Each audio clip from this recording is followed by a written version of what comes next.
78번 할 차례 맞죠? 자, 78번 틀린 것은 했는데 임차인의 계약갱신 요구권은 개정법 시행 이후 체결된 임대차 계약부터 적용된다. 이게 X네요. 예, 존속 중인 임대차에 대해서도 적용됩니다.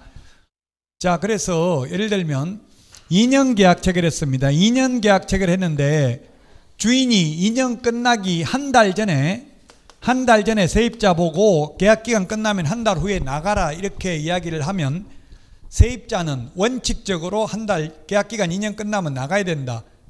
원칙적으로 2년 더 살 수 있다. 원칙적으로 4년 더 살 수 있다. 답은?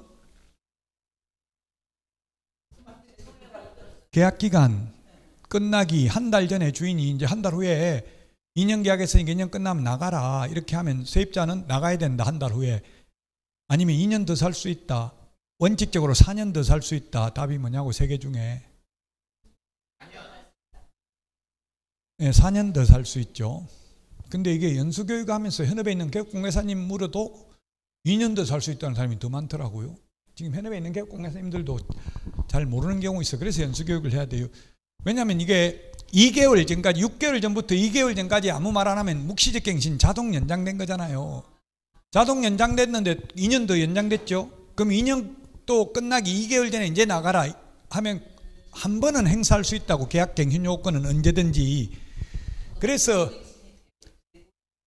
예, 그러니까 여러분들이 임대차 계약서를 만약에 재계약 2년 연장 계약서를 써주는 경우 있어. 5만 원 10만 원 받고. 그러면 반드시 갱신 요구에 의해서 갱신되는 임대차임, 이걸 특이하게 꼭 적어야 돼요. 안 그러면 나 갱신 요구는 한 적 없다. 또 나중에 2년 지나서 할 수 있다는 이야기예요. 주택만 그렇죠. 주택. 상가는 전임대차와 동일한 조건으로 연장되기 때문에 만약 상가가 4년 계약을 했다가 계약 갱신 요구를 하면 4년 연장됩니다. 주택은 4년 계약했다 하더라도 계약 갱신 요구하면 2년이 더 연장됩니다. 무조건 2년이에요. 갱신 요구에 의해서 갱신되는 임대차는. 상가는 전임대차와, 상가는 5년 계약했으면 5년 연장되는 거예요. 계약갱신 요구하면. 6년 계약했으면 계약갱신 요구 못해요 하면 12년이 돼버렸잖아요. 10년을 초과하지 않는 범위 내에 쓰죠. 네, 그래서 1번이 정답이 되겠습니다. 여기는 1회에 하나에 행사할 수 있고, 주택입니다. 지금 주택은 2년이 더 연장된다고 갱신 요구하면, 상가는 전임대차와 동일한 조건으로 갱신한 걸로 봅니다. 연장되는 걸로 봅니다. 5% 20분의 1 같은 말이죠. 초과해서 올릴 수 없는데 다만 시도 조례로 달리 정할 수 있다. 달리 정하더라도 시도 조례로 6% 올릴 수 있다. 이렇게 정할 수는 없죠. 법률을 위반할 수는 없어요. 조례는. 하위 규범이 상위 규범을 위반할 수는 없다. 4번 갱신된 경우 임차인은 언제든지 해지할 수 있다. 예. 갱신 요구에 의해서 갱신되더라도 주택은 세입자가 나간다고 할 수 있어요. 근데 상가는 4년 계약했다가 4년 더 연장됐는데 세입자가 나간다고 하면 4년분 월세 내야 됩니다. 상가는. 근데 주택은 지금 갱신 요구를 했다가 요즘 전세가 더 떨어지잖아요. 옆에 신규 아파트 입주하면 전세 내려가죠. 주인한테 돈 내달라고 하는 거예요. 내용증명 온대. 3개월 안에 안 내주면 연체이자까지 계산해가지고 돌려받겠다. 소송비 다 부담해라. 막 이런 식으로 내용증명 온다고요. 그래서 주인들은 억울하다. 이렇게 내가 돈 가지고 있는 것도 아니고 지금 그 다른 데 다 써버렸고 이랬는데 어떻게 하냐 이러는데, 여러분이 개업공개사라면 그래도 어떻게든지 돈 구해서 내줘야 됩니다. 원칙을 이야기해야 되잖아요. 안 내주고 버티면 됩니다. 안 됩니다. 원칙적으로 내줘야 됩니다. 상가는 4년 계약했다 4년 연장되면 중간에 해지 안 된다고, 세입자도. 근데 주택은 갱신 요구에 의해서 갱신되든 묵시적 갱신되든 무조건 세입자가 나간다고 하면 3개월 지나면 주인이 돈 내줘야 된다. 보증금 내줘야 된다는 이야기예요. 안 내주면 연체이자까지 다 계산해서 내줘야 되죠. 나중에.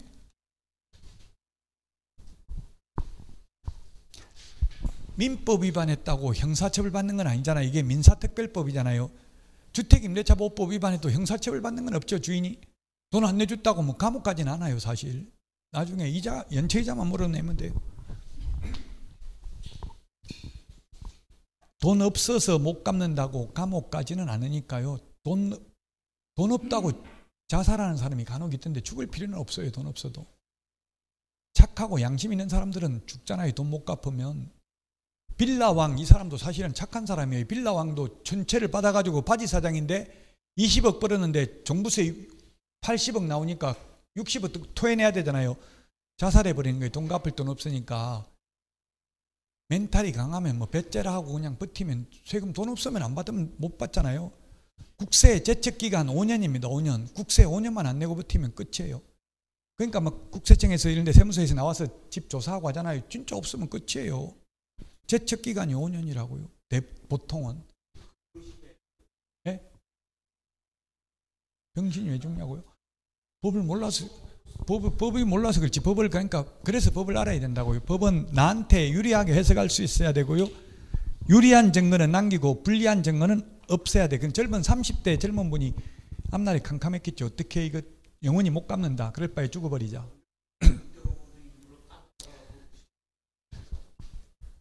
임대인 갑과 임차인 을은 갑소유 주택에 대하여 보증금 1억에 월차임 25만 원으로 2년간 임대차 계약을 체결했다. 2개월 전에 갱신 요구를 하였다. 갑은 자신이 실제 거주한다는 이유로 갱신을 거절하고 1개월 후 새로운 임차인 병에게 보증금 2억에 월차임 50만 원 2배로 받았다. 갱신 거절 후 5개월 후에 세입자가 주인에게 손해배상을 청구하였다. 기준금리는 1%라고 가정을 했다.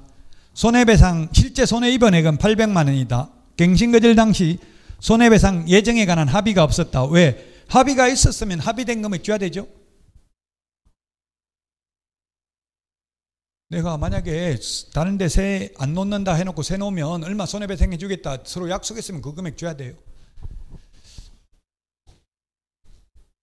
자, 손해배상액은 셋 중에서 적은 금액입니까? 큰 금액입니까? 큰 금액이죠. 계약 갱신 거절 당시 황산 월차임 3개월분, 환산 월차임 3개월분, 환산 월차임 3개월분, 그 다음에 차액 2년분. 차액은 뭐 차액이냐면 종전 세입자에게 받던 환산월차임과 새로운 사입자에게 받는 환산월차임 차액 2년분, 실제 손해입은액, 실제 손해액. 요거는 실제 시험에는 나오지 않았습니다. 이거는 실제 시험에는 안 나왔지만 여러분들 현업에 가면 이거 계산할 수 있어야 되겠죠. 그래서 만약에 그 지금 1번 지금 이것처럼 그러면 주인이 직접 산다고 해놓고 1억에 25만 원 받고 있다가 다른 세입자한테 그대로 1억에 25만 원을 세를 놨어요. 더 올려받은 게 아니고 지금 여기는 2배로 올려받았잖아요.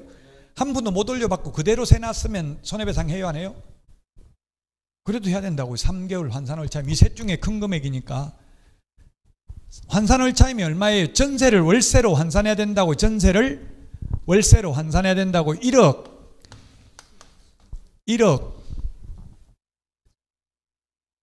주택 환산하려면 기준금리 더하기 2%죠. 기준금리 더하기 2%. 암기 프린트 29번. 맨 밑에 보니까 환산월차임이 기준금리 더하기 2%, 주택은 상가는 기준금리 곱하기 4.5배죠. 기준금리가 지금 몇 %라고 했어요? 1% 더하기 2% 하니까 3%네. 1억에 3% 하면 얼마예요? 1억에 곱하기 3% 하면은 300만 원이죠. 1년에 300만 원이니까 나누기 12달 하면 한 달에 받는 금액은 25만 원. 한 달에 받는 거는 수학 선생님한테 물어보세요. 이거 계산하는 거는 12개월 월로 나누면 25만 원. 그럼 전세를 월세로 환산하는 게 25만 원. 원래 월세가 얼마? 25만 원. 환산 월차임은 얼마예요? 그러면 50만 원이죠. 50만 원 곱하기 3개월분. 3개월분 하면 150. 그 다음에 차액이 얼마예요? 지금 이게 환산월차임 50만 원인데 2배로 올렸으니까 환산월차임 100만 원 받은 거잖아요. 계산하기 쉽게 2배로 딱 올린 거예요. 지금 현재 환산월차임이 50만 원인데 2배로 올렸으니까 환산월차임 100만 원이잖아요. 차이 나는 게 50만 원. 차액 2년분 24개월. 2년분이니까 한 달에 50만 원이니까 곱하기 24개월 해야 되잖아요. 2년분 하면 1200만 원. 실제 손해입은액이 얼마라고 했어요? 저기에 800만 원 중에서 큰 금액 1200이 답입니다. 시험에 나온 적은 없습니다. 5번이 답입니다.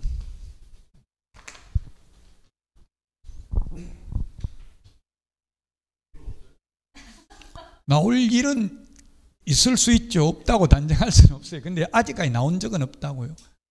왜냐면 이게 2021년도 생겼잖아요. 얼마 안 됐잖아요 지금. 그래서 아직은 나온 적은 없다고요.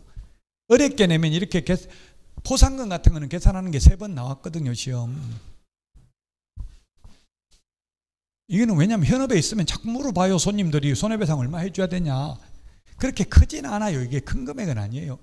보통 이제 이렇게 거짓말하는 이유가 뭐예요? 지금 팔라고 그러는 경우 많더라고 현업에서는. 그러면 시험에는 아직 나온 적 없지만 새 논다 해놓고 다른 데 새 안 놓고 그냥 주인이 산다고 해놓고 주인이 안 살고 그냥 팔아버렸으면은 주택임대차보호법상 기존 세입자한테 손해배상 책임 있어요 없어요? 주인이 직접 살겠다 이렇게 말해놓고 주인 직접 산 게 아니라 그냥 팔아버렸어요 다른 사람한테. 그러면 손해배상 해요 안 해요? 주택임대차보호법상은 안 해요. 다른 데 세를 놓은 경우라고만 돼 있어요. 그 법무부에 그런 경우는 손해배상 안 해도 되죠 하니까 법무부 해석은 주택임대차보호법상 손해배상 책임은 없다. 그러나 민법에 의해서 속였으니까 불법행위로 인한 손해배상 책임 여지는 있다. 거짓말 시켰으니까. 민법상 불법행위로 인한 손해배상 책임은 거의 위자료 정도는 얼마 안 되거든요. 해봐야 소송비도 안 나와요. 변호사비도. 거의 다 포기한다고요. 그러니까 뭘 현실적으로는 몰래 속이고 팔아먹어도 그렇게 손해배상액이 크지는 않아요. 이렇게 2배씩 올려받기 쉽지 않잖아요 현실적으로.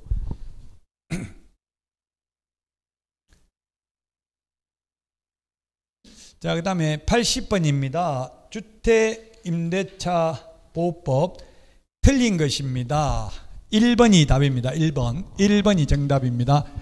옛날에는 이게 6개월 전부터 1개월 전인데 지금은 2개월 전까지죠.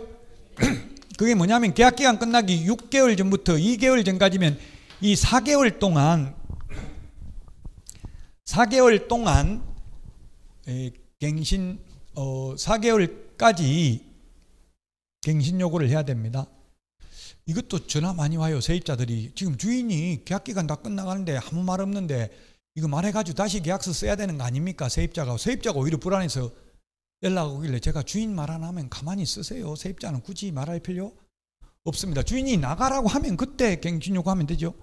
나가라 말 안 하면 가만히 있으면 자동 연장되잖아요. 2년. 자동 연장되면 언제든지 나간다고 하면 또 3개월 지나면 효력 발생하고 괜히 계약서 새로 적어버리면 그게 다툼의 여지가 있어요. 새로 계약서를 적으면 새로운 계약으로 볼 건지 계약 갱신 요구에 의해서 갱신된 건지 묵시적 갱신된 건지 이게 논란의 여지가 묵시적 갱신은 아니라고 봐야 되겠죠. 묵시적 갱신은 아예 그냥 가만히 있어야 되는데 이게 계약서를 새로 썼다는 것은 묵시적 갱신은 아니라고 봐야 돼요. 그러면 갱신 요구에 의해서 갱신된 건지 문헌상 해석을 해야 되는데 그걸 명확하게 안 적어놓으면 헷갈릴 수 있다고요. 그럼 세입자는 새로 계약서 썼다.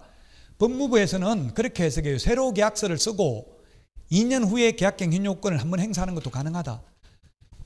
지금 5% 계약갱신 요구하면 5%밖에 못 올려주잖아요.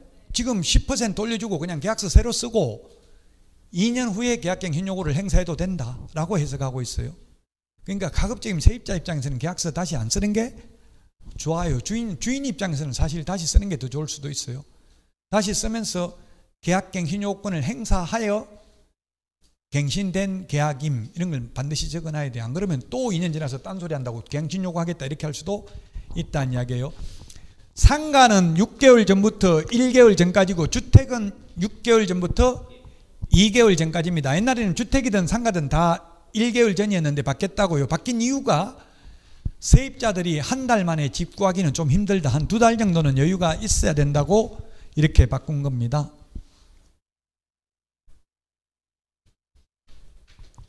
네, 주택은 2기의 차임액.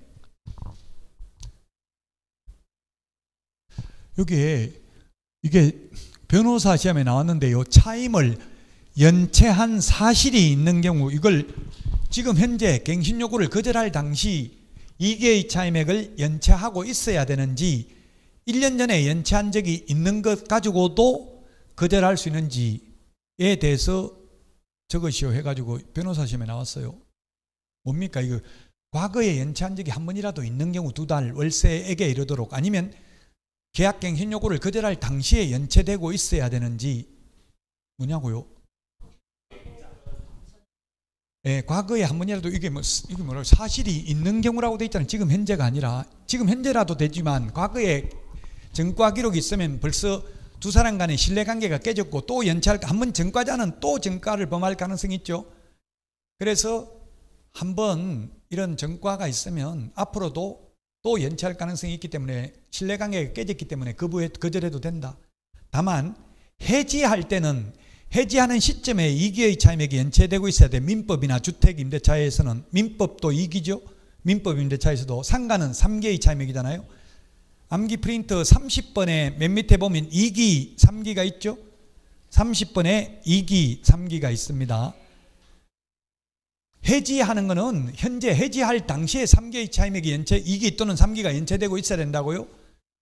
해지는 1년 전에 연체한 사실을 가지고 지금 해지하는 건 안 된다고. 그 당시 해야지. 가만히 있다가 이제 열받으니까 옛날에 너 전과 있지, 나가라 지금 당장. 그건 안 된다고요. 다만 계약갱신 요구는 거절할 수 있지만 계약기간도 안 끝났는데 열받았다고 당장 나가라, 이건 안 된다고요. 변호사 시험에 그게 나온 적이 있습니다. 자, 그 다음에 직계 좀비속만 가능합니다. 직계 좀비속만 가능하고 배우자 산다고 나가라 소리는 못합니다. 직계 존속은 부모님, 조부모님, 자식, 손자 이런 사람이 되겠죠. 그럼 세입자 입장이라면 우리 부모님 살아야 된다, 나가라 이러면 부모님 누가 살 건데요? 그 부모님 성함은 어떻게 되시는데요? 언제부터 살 예정입니까? 물어봐야 돼요. 그럼 답 문자로 주고받아야 돼요. 말로 하면 싸우니까. 또 문자 돼 있으면 증거 제출하기 쉬워요. 문자 그냥 통신사에 가서 떼달라면 그대로 떼줘요. 말로 해놓으면 그거 법원에 제출하려면 녹취록 작성해야 돼. 몇십만 원 들어간다고요. 그러면 주인이 야, 내가 너한테 이런 것까지 왜 알려줘야 되는데, 개인정보를. 그러면 안 알려주면 거절하지 않는 것으로 보겠습니다. 그럼 이사 갈 준비 안 하겠습니다. 이렇게 하면 돼요. 왜냐하면 손해배상 청구하려고, 주인이 산다 해놓고 부모님 산다 해놓고 안 살면 손해배상 청구해야 되잖아요. 부모 이름이 뭔지를 알아야 그걸, 부모가 사는지 다른 사람이 사는지 알 거 아니에요. 요즘은 부모 자식 간에 성이 다를 수도 있죠. 다른 경우 많더라고요. 요즘은 뭐 김이박 용덕 이런 것도 있더라고. 아버지 엄마 성 다 해가지고 그런 거 많던데요. 요즘 이름 4글자 많잖아요. 김이박, 김이 뭐 이렇게 되는 경우도 있고, 엄마 성만 따르는 경우도 있어요.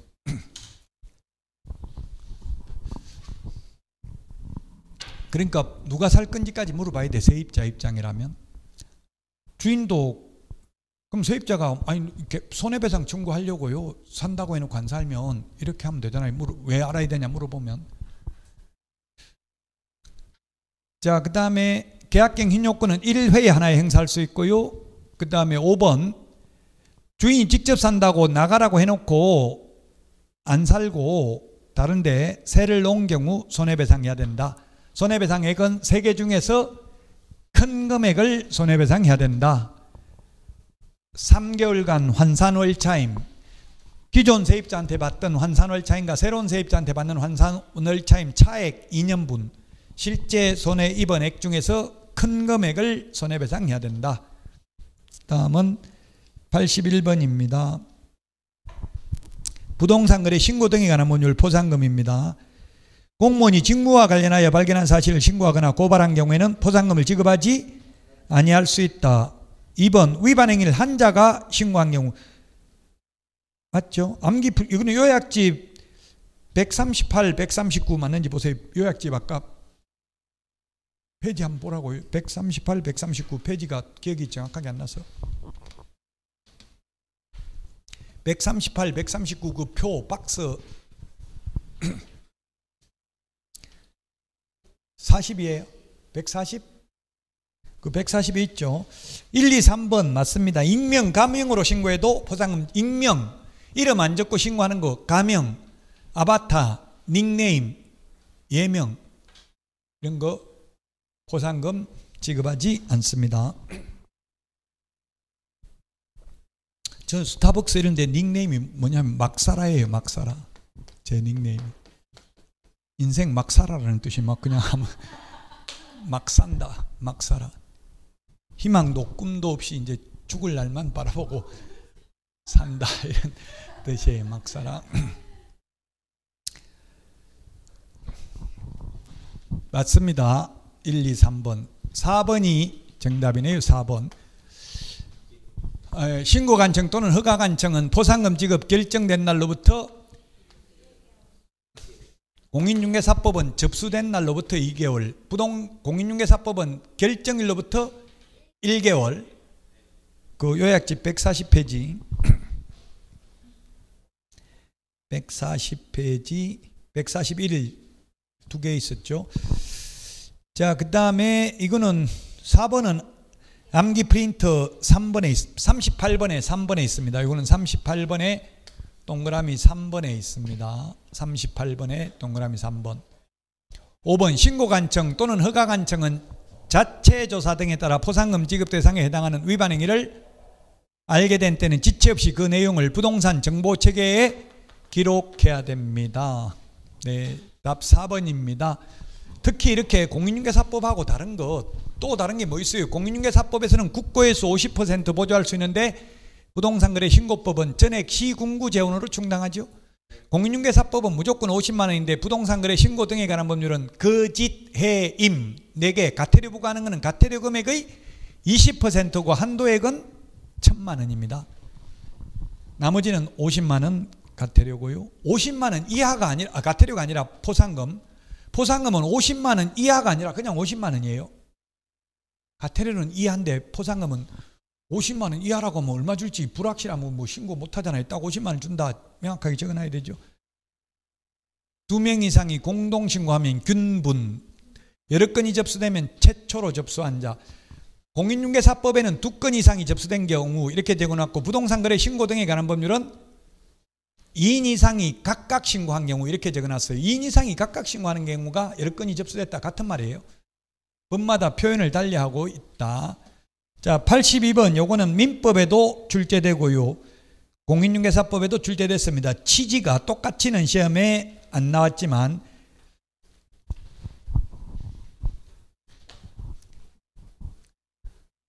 서울에서 환산보증금 9억, 과밀억제권역 6억 9천, 광역시 5억 4천, 기타 지역 3억 7천 초과해도 적용되는 게 암기 프린터 29번 맨 밑에 임시표준대개, 임시표준대개, 임시특례 2020년 9월 29일부터 6개월간 연체한 차임은 3개의 차임액을 연체하는 것으로 보는데 포함시키지 않는다. 표준계약서 사용권장, 대항력, 계약갱신요구, 임신표준대개, 권해, 권리금 회수기회 보장 3개의 차임액을 연체하는 경우 해지하는 것 적용됩니다. 적용되지 않는 것, 대항력 적용됩니다. 그 다음에 계약갱신요구권 적용됩니다. 법정갱신, 묵시적갱신 적용 안 됩니다. 5%밖에 못 올린다 적용 안 됩니다. 권리금 회수기회 적용됩니다. 표준계약서 사용권장 적용됩니다. 3개의 차임액 연체하는 경우 적용된다. 월차임 전환율 적용 안 된다. 표준계약서 사용권장 적용된다. 지금 되는 거예요? 안 되는 거? 안 되는 거 3개네.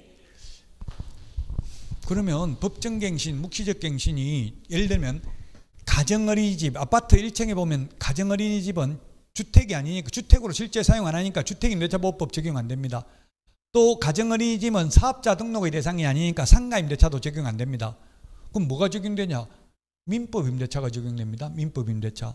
주택은 주택임대차, 상가는 상가임대차. 그 외에 토지, 가정어린이집, 공장, 창고 이런 거는 민법임대차가 적용되죠. 민법의 묵시적갱신은 어떻게 됩니까? 민법은 임대차 기간이 끝났음에도 불구하고 임차인이 계속해서 사용 수익하고 있고 임대인이 상당한 기간 내에 이의를 제기하지 않는 경우 묵시적갱신, 법정갱신, 자동 연장된다. 같은 말입니다. 법정갱신, 묵시적갱신, 자동연장 같은 말이라고요. 민법에서 묵시적갱신 됐을 때는 임차인이 해지 통고하면 1개월, 임대인이 해지 통고하면 6개월 지나면 효력 발생하죠.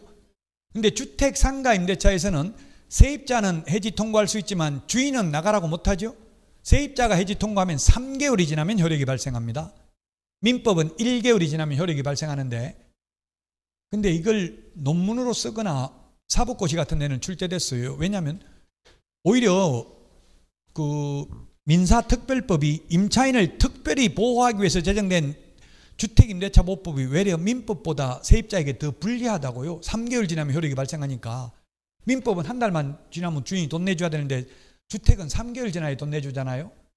근데 이게 왜 3개월 지나면 돈 내주냐 하면 이게 IMF 때 바뀌었어요. IMF 때 주인이 한 달 만에 돈을 못 구하는 거예요. 그 옛날에 1개월이었는데 3개월로 개정됐어요. IMF 때. 근데 20년 동안 그대로 3개월 돼 있고요.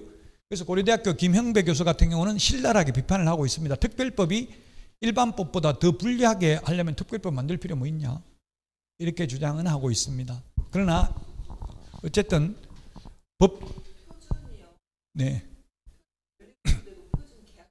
네, 표준 권리금 계약서, 상가 임대차 표준 계약서 둘 다 해당돼요. 네, 또 그렇죠. 요거는 상가 건물 임대차 표준 계약서는 법무부 장관, 표준 권리금 계약서는 주어가 국토부 장관이죠. 그 주어 다르다는 점을 주의해야 됩니다. 국토부 장관이 법무부 장관과 협의하여 정한 표준 권리금 계약서 사용 권장할 수 있고, 상가 건물 임대차 표준 계약서는 법무부 장관이 국토부 장관과 협의하여 정한 상가 건물 임대차 표준 계약서 사용을 권장할 수 있습니다. 여기 표준이 두 개잖아요. 두 개. 표준 계약서 두 개라는 이야기예요. 나머지는 대가리가 한 개인데 이거는 표준은 두 개잖아요. 물론 임시도 그냥 두 개로 적어놨지만 맞습니다. 그래서 답이 3번입니다. 3번. 그러면 이거 말고도 지금 적용 안 되는 게 뭐가 있어요? 적용 안 되는 게 서울에서 9억 초과하면 최우선 면제, 우선 면제, 최단기 존속기간 적용 안 됩니다. 임차권 등기 명령도 적용 안 됩니다. 월차임 전환율 5%밖에 못 올린다. 적용 안 되고요. 법정갱신, 묵시적 갱신도 적용 안 됩니다. 다 적용 안 되는데 적용되는 거 이것밖에 없다고. 임시표준 대개 권해. 요거는 민법 시험에도 나오고 공인중개사법에도 출제됐습니다. 이거 시험에.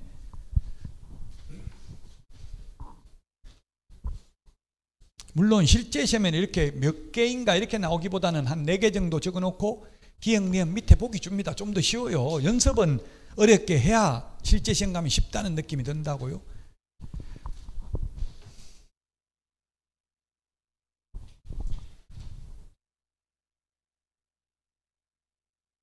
자, 그 다음에 83번 문제입니다.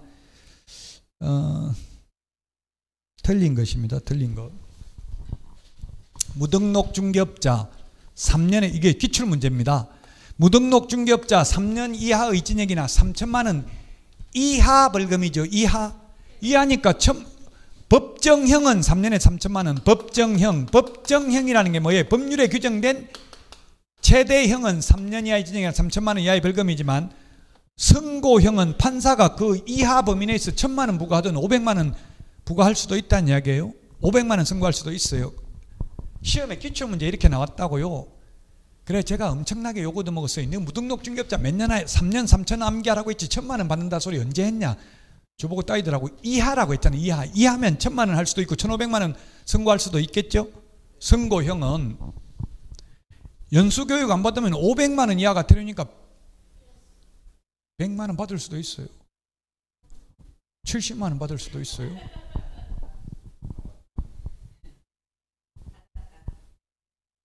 그 다음에 확인 설명하지 않거나 근거자료 제시 안 하면, 둘 중에 하나 안 하면 개별 기준 500만 원 이하니까 개별 기준은 250이에요. 둘 중에 하나 안 하면. 둘 다 안 하면 500만 원. 500만 원 이하니까 250만 원 받을 수 있다고요. 양도 대여하면 1,000만 원 이하죠. 1,000만 원 이하. 1,000만 원 이하인데 1,000만 원 이하인데 1,500만 원 받을 수는 없잖아요. 성명 사용하게 하는 것과 양도 대여한 게 똑같습니다. 그 다음에 직접거래 3년에 3천만 원이잖아요. 3천만 원 이하니까 2,500만 원 받을 수도 있어요. 기출문제 이런 거 나와가지고 충격적이었어요. 그 당시 대한민국 강사들이 이걸 강의한 적이 없었거든요. 다 법정형만 3년에 3천만 원, 1년에 1,000만 원, 500만 원 이하의 가태료 이런 것만 했지, 네가 언제 250만 원 받는다고 네 입에서 말한 적이 있는지 한번 네 짓거리 봐라 이러더라고요. 없습니다. 열받으니까 이제 떨어지면 눈에 비는 게 없거든요. 지금 한 문제 때문에 떨어졌는데.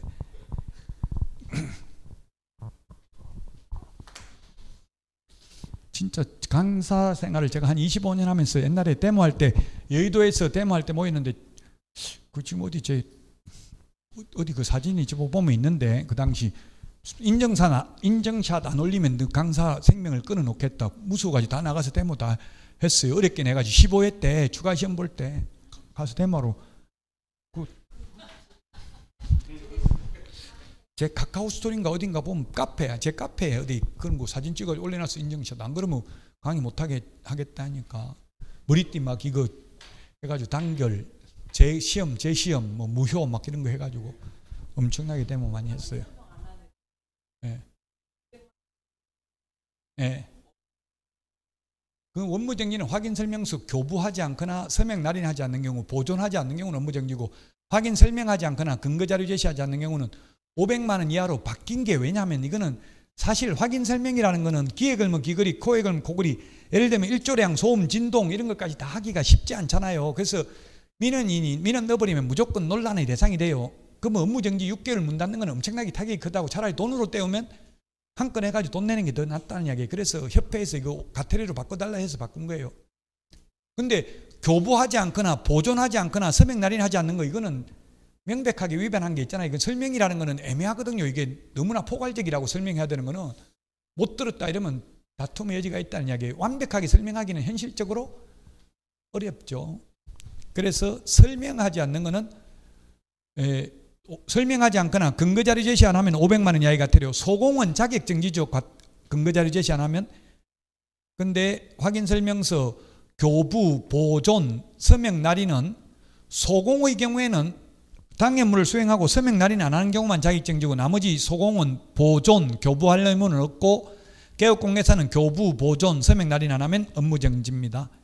답 4번이 되겠습니다. 여기까지 하고 84번부터 쉬었다 하겠습니다. 84번 요것도 어려우니까 한번 계산 미리 해보시고 쉬었다 하겠습니다.